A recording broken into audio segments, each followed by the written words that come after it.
Hi, and welcome to another episode of Wine and Dine with Mastro with Food and Magic Meat. I'm your host, Tom Mastriani, and today we're going to be doing Filet Mignon. We're going to be doing 2 recipes, very special recipes, and we're going to be pairing it with 3 different wines. So let's get to it.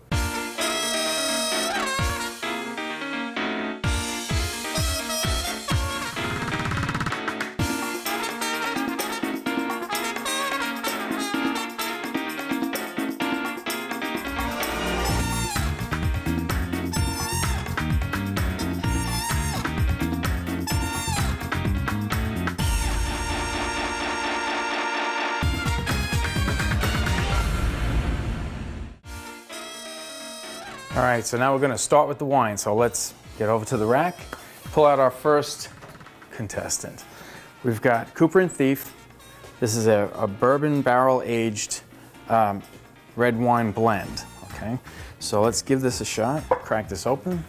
So I'm really excited about this episode because these particular wines are fairly new, and what they're doing is they're taking the old bourbon barrels. So they have American oak and French oak, you know, and had bourbon in there, and basically they're putting the wine inside of the barrels that were used for the bourbon, you know, and everything that's coming out of the bourbon. So, and it's definitely very prominent. So you should be excited as I am. This is good stuff. So, if you notice, this bottle's a little different. You've got the shape of it, it's more like a bourbon bottle than a wine bottle. It's short, stubbier, and it's kind of cool looking, very different. The only thing, it barely fits in my rack. So it's taking up a little extra diameter there. All right, so look at this. Big, dark, jammy red. All right, the alcohol should be fairly high on these. This is probably around 17%. I mean, look at this, it's like one big long streak. We'll sip it slowly. Remember, when you're drinking, there's one rule I keep. Drink the first, sip the second, refuse the third. So, let's try it. Okay.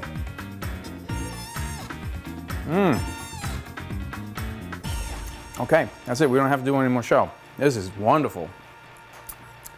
Big fruit flavors, cherries. Wow, really rich. And the bourbon is just like overflowing out of it. You can't get away from it. That is so good. That's almost candy in a glass. That's really, really good. Right off the top, I'd have to say this is probably a good 6, which is gets you hot. This is really nice. And when I say hot, I'm talking it really, there's a lot of alcohol in here. So 17% is very high for most wines, but this is beautiful. It's not just about the heat, because sometimes you can have something that's really hot, you know, take a shot of alcohol and, you know, it's gonna burn you. This, it's very well balanced. That's all I can say. Good solid 6.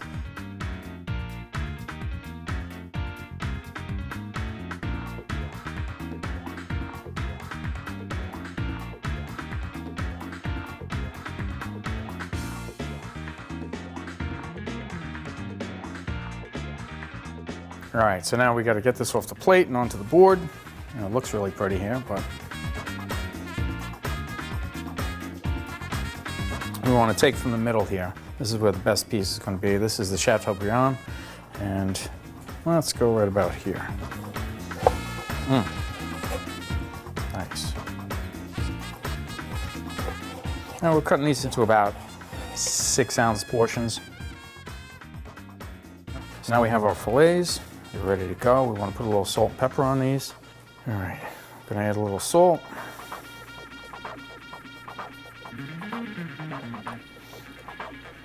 And I like to use pink Himalayan sea salt, which it's much lighter. It's not like your standard salt. This is great salt. And oh, and by the way, this steak came from Myers. All right, now we have to add a little pepper.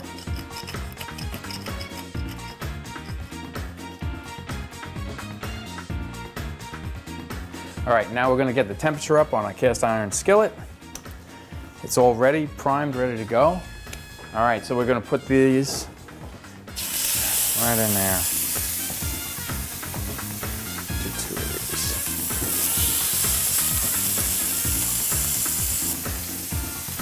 Put a little more pepper on there. Now we want to get a little butter also, so gotta have butter, because we like butter. Okay, gives it a little nutty flavor. All right, so we'll give it a little bit more time. We've got maybe another minute before we flip this over, and I'd say let's go for another wine, but I don't think we have that much time. But let me run over to the rack, see what's next. So, next in line is 1,000 Stories. And I'll tell you about 1,000 Stories in a minute. So, check this out. This is also California bourbon barrel, aged, and it's a Zinfandel from California. I'm gonna throw a little garlic in here, so let's break this up.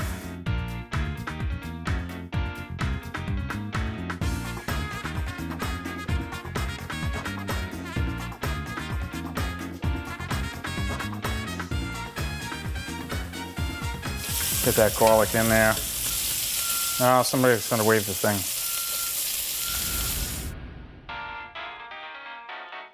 All right, so the garlic's in there cooking, steak's ready. Look at that, beautiful.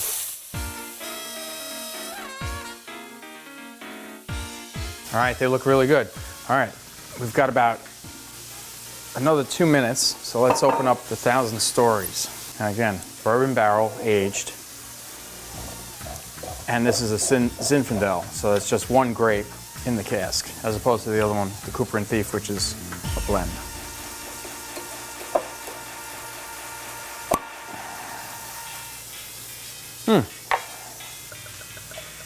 A little lighter in color.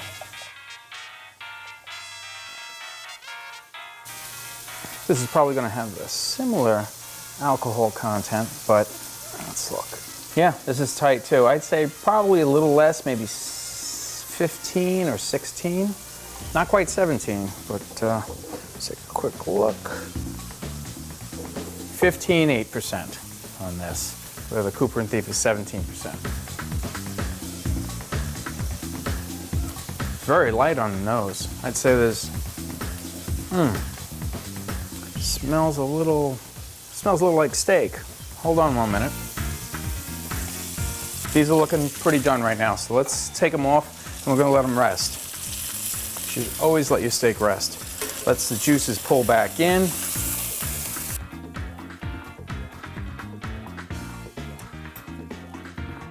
All right, so let's get back to this wine. 1,000 Stories, bourbon barrel aged Zinfandel from California. So, we didn't get to drink it yet, but we realize it's 15.8% alcohol. We'll say 16. Cherries, licorice. It's definitely smoky, like tobacco, maybe a little tobacco in there. Okay. Really great off the start. Wow. Big mouthful of fruit. Well balanced. Tannins are mild, not too tight. The finish is really long. Getting longer, and I can really taste the little oaky caramel. That's what I'm pulling out, caramel, that's it. That's coming from the oak cask. Once you figure it out, you're like, oh yeah, now I got it. That's great, that's really, really nice. I'm gonna get cleaned up, and then I'm gonna make the Gremolata, and we'll see you in a minute.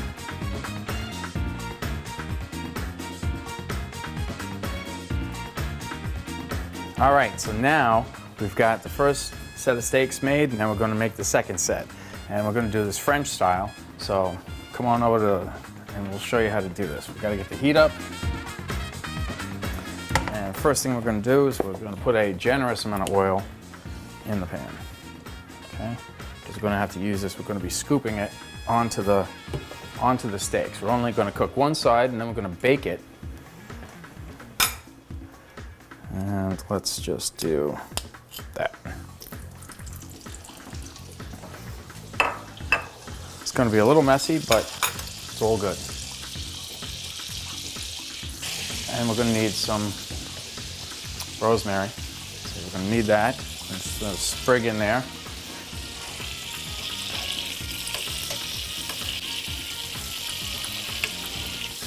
This I learned from my chef in a restaurant on the Miracle Mile. Chef Francis Calverline told me this. So let's get this a little bit hotter.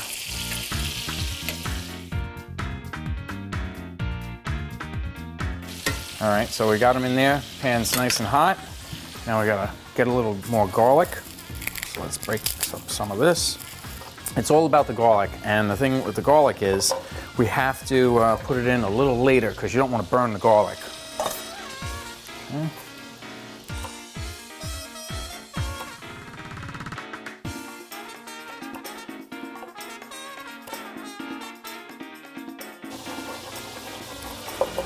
All right, let's throw this in there. All right, now we need a big spoon. A big spoon. And the way we're going to do this, I'm going to spoon it over the top of the steak. Now you see it sizzle?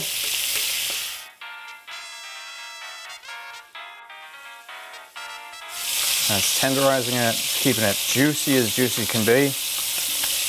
This is more magic. So what we're going to do now is we're going to finish this with some Gorgonzola cheese. I'm going to put that on top. I'm going to put it in the oven for about 5 minutes, if that.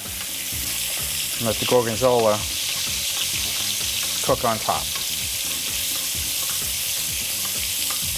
So what we're going to do, we'll put the cheese on top, pop it in the oven. I'm going to set this to 350.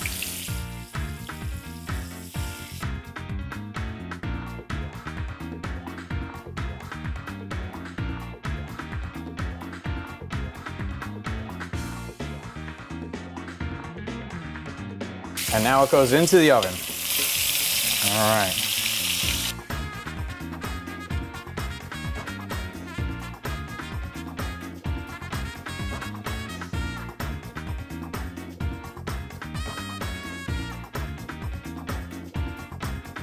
All right, so now we're gonna make the Gremolata. I've got the steak in the oven with the Gorgonzola on top. It's gonna be melted with the butter and the oil and the rosemary. It's gonna be incredible. So I'm gonna take another sip of this and we'll make the Gremolata.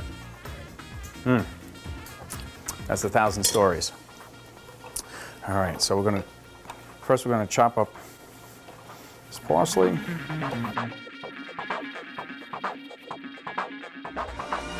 Got the baby parsley in here too. So now let's get this in a bowl.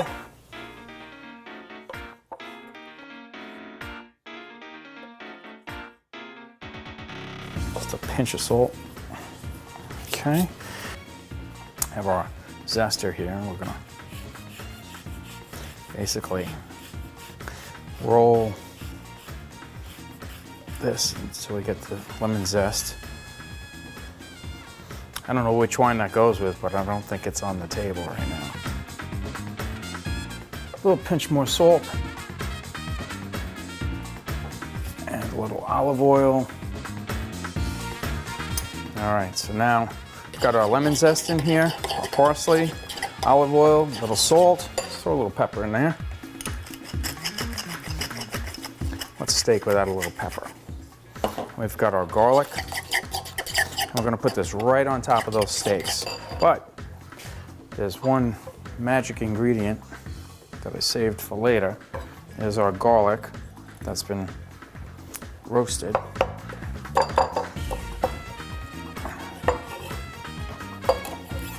We're gonna get all those flavors of the steak and the oil right on top of that. Gives a nice little contrast. Beautiful. All right, so now we'll put it right on top of the steak.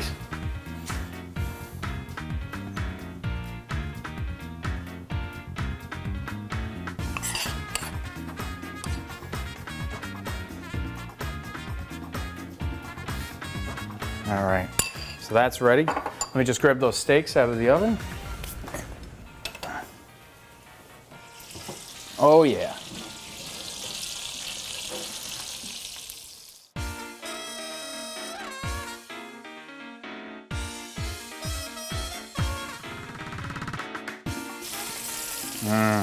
Beautiful. So those are Gorgonzola encrusted. And then we've got the Gorgonzola encrusted and the Gremolata plated right here. Got our little bits of garlic. That's a magical special treat for someone. And the cheese, which is laid out there. I'm gonna get cleaned up and we'll come back and we're gonna taste some wines, pair these up, see how they perform. All right, see you in a minute.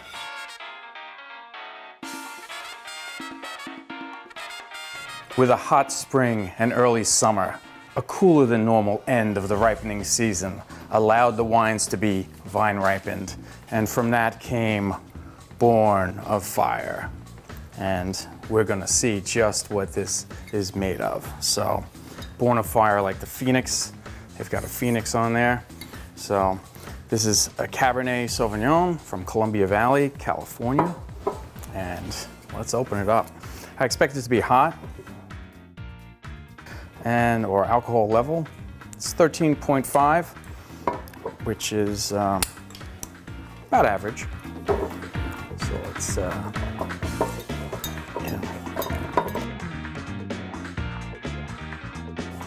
wine key went off. Victorious. Nice. All right, so I can smell the cherries and currant right out of there.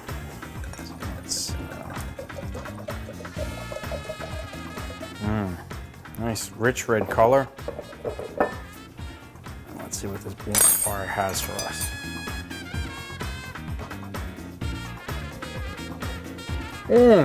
Wow, the heat is just the alcohol. You can pull it right in.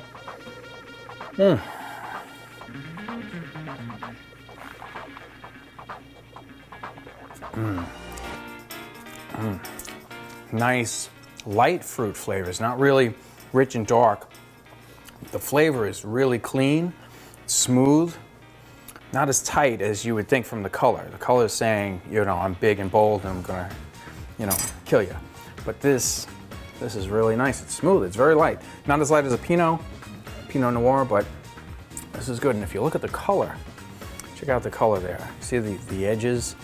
Okay, that's a really nice light color for a Zin. They start really high, they're really long and lean. We like long, lean legs. And that looks great. That looks really good. Well balanced. All right. These steaks are killing me because I've been smelling them the whole time. And it's kind of hard to pick out the wine from the aroma that's rising up from these steaks. So let's see, who are we gonna go with first? So let's cut a piece of this. Now these have rested, probably just about medium right now, so.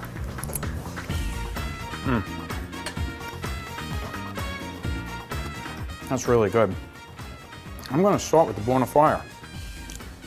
Gorgonzola is pungent, but not really overpowering because it's been cooked and also diluted with the oil and just the garlic, the rosemary.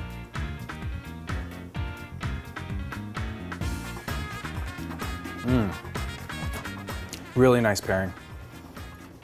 Just cuts it a little bit, you know, just a little over the top, but not too much. I'm gonna have to go in for a second bite with that, because you never know. The first bite, it's kind of like vodka or tequila. First time you try it.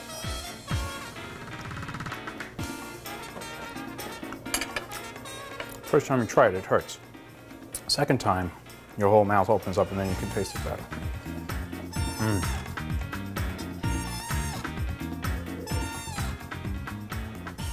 Again, very nicely balanced. All right, I think the next one to try, let's go with the 1,000 Stories. See how that goes. We'll keep the Cooper and Thief for last. Steak is beautiful, very tender, very juicy, very moist. The moisture had no place to go.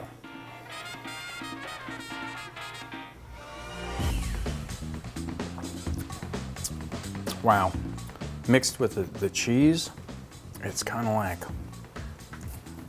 tiramisu, like you got the mascarpone and all that. It's that kind of blend. It's really nice. I'm gonna try one more piece, and I'm gonna go over to the Cooper and Thief.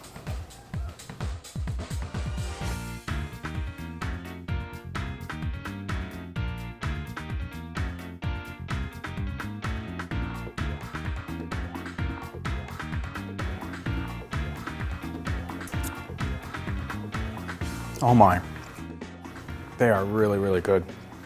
That's tremendous.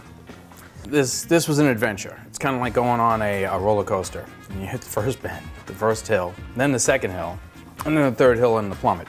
That was the plummet right there. But I'd have to say it was a little too powerful with the bourbon. The bourbon is forward. So I think I'm gonna narrow it down to these two, the Born of Fire and the 1,000 Stories.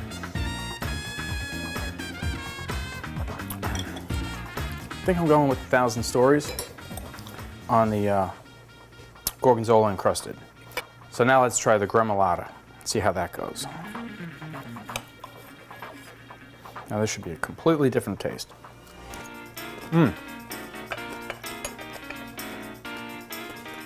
With the parsley and the lemon zest on top, completely different animal. I'm gonna have to go something a little lighter. Now let's hit it with the Cooper and Thief, just to see what happens. All right.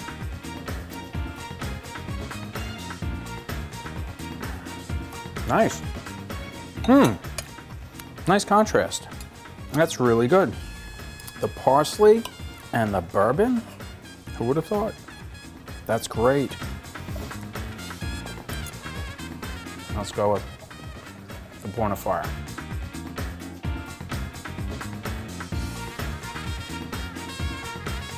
Cooper and Thief so far. Steak is so good. And I'm dying to eat one of these garlic pieces, but that'll spoil the whole tasting.